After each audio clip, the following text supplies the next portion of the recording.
নমস্কার, আমি চলে এসেছি আবার একটা নতুন ভিডিওতে। আজকে পড়ে শোনাবো সুকুমার রায়ের একটা মজার গল্প, হিংসুটে। এক ছিল দুষ্টু মেয়ে, বেজায় হিংসুটে আর বেজায় ঝগড়াটে। তার নাম বলতে গেলেই তো মুশকিল, কারণ ওই নামে সন্দেশের শান্তলক্ষ্মী পাঠিকা যদি কেউ থাকেন তারা তো আমার উপর চটে যাবেন। হিংসুটির দিদি বড় লক্ষ্মী মেয়ে, যেমন কাজে কর্মে তেমনি লেখাপড়ায়। হিংসুটির বয়স 7 বছর হয়ে গেল, এখনো তার প্রথম ভাগই শেখা হলো না। আর তার দিদি তার চাইতে মোটে 1 বছরের বড়। সে এখনই বোধোদয় আর ছেলেদের রামায়ণ পড়ে ফেলেছে। ইংরেজি ফার্স্ট বুক তার কবে শেষ হয়ে গেছে। হিংসুটে কিনা সবাইকে হিংসে করে, সে তার দিদিকেও হিংসে করত।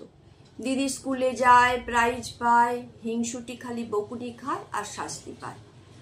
দিদি সেবার ছবির বই প্রাইজ পেল, আর হিংসুটি কিচ্ছু পেল না। তখন যদি তার অভিমান দেখতে, সে সারাটা দিন ফুপিয়ে ফুপিয়ে গাল ফুলিয়ে ঠোঁট বাঁকিয়ে বসে রইল, কারো সঙ্গে কথাই বলল না। তারপর রাত্রিবেলায় দিদির অনেক সুন্দর বইখানাকে কালি ঢেলে মলাট ছিঁড়ে কাদায় ফেলে নষ্ট করে দিলে। এমন দুষ্টু হিংসুটে নেই। হিংসুটির মামা এসেছেন, দিদি মিঠাই নিয়ে 2 বোনকে আদর করে খেতে দিয়েছেন। হিংসুটি খানিকক্ষণ তার দিদির খাবারের দিকে তাকিয়ে তাকিয়ে ভ্যাঁ করে কেঁদে ফেলল। মামা ব্যস্ত হয়ে বলেন, কি রে, কি হলো, জিভে কামড় লাগলো নাকি? হিংসুটির মুখে আর কথা নেই, সে কেবলই কাঁদছে। তখন তার মা একবার ধমক দিয়ে বলেন, কি হয়েছে বল না।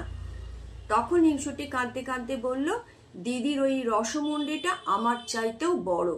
তাই শুনে দিদি তাড়াতাড়ি নিজের রসমুন্ডিটা তাকে দিয়ে দিল। অথচ হিংসুটি নিজে যা খাবার পেয়েছিল তার অর্ধেক সে খেতে পারল না, নষ্ট করে ফেলে দিল। দিদির জন্মদিনে দিদির জন্য নতুন জামা কাপড় আসলে হিংসুটি তাই নিয়ে চেঁচিয়ে বাড়ি মাথায় করে তোলে। একদিন হিংসুটি তার মায়ের আলমারি খুলে দেখে কি, লাল জামা গায়ে লাল জুতো পায়ে টুকটুকে রাঙা পুতুল বাক্সের মধ্যে শুয়ে আছে। হিংসুটি বলল, দেখেছ দিদি কি দুষ্টু, নিশ্চয়ই মামার কাছ থেকে পুতুল আদায় করেছে, আবার আমায় না দেখিয়ে মায়ের কাছে লুকিয়ে রাখা হয়েছে।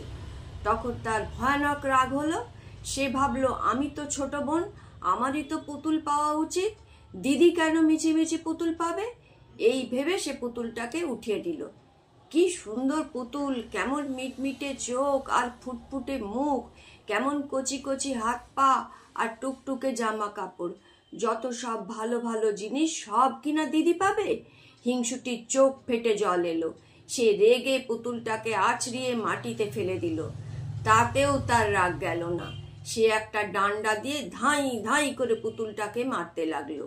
মারতে মারতে তার নাক মুখ হাত পা ভেঙে তার জামা কাপড় ছিঁড়ে আবার তাকে বাক্সের মধ্যে ঠেসে সে রাগে গড়গড় করতে করতে চলে গেল।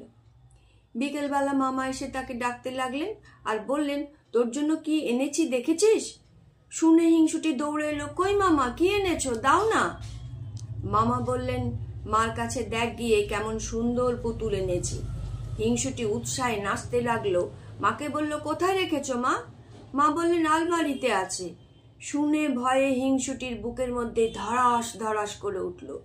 সে কাঁদো কাঁদো গলায় বলল, সেটার কি লাল জামা আর লাল জুতো পরানো, মাথায় কালো কালো কোঁকড়ানো চুল ছিল? মা বললেন, হ্যাঁ, তুই দেখেছিস নাকি? হিংসুটির মুখে আর কথা নেই। সে খানিকক্ষণ ফ্যাল ফ্যাল করে তাকিয়ে তারপর একেবারে ভ্যাঁ করে কেঁদে এক দৌড়ে সেখান থেকে পালিয়ে গেল। এর পরে যদি তার হিংসে আর দুষ্টুমি না কমে, তবে আর কি করে কমবে? খুব সুন্দর একটা মজার গল্প পড়ে শোনালাম। জানাবেন সবাই কেমন লাগলো। সবাইকে অনেক অনেক ধন্যবাদ, ভালোবাসা, নমস্কার।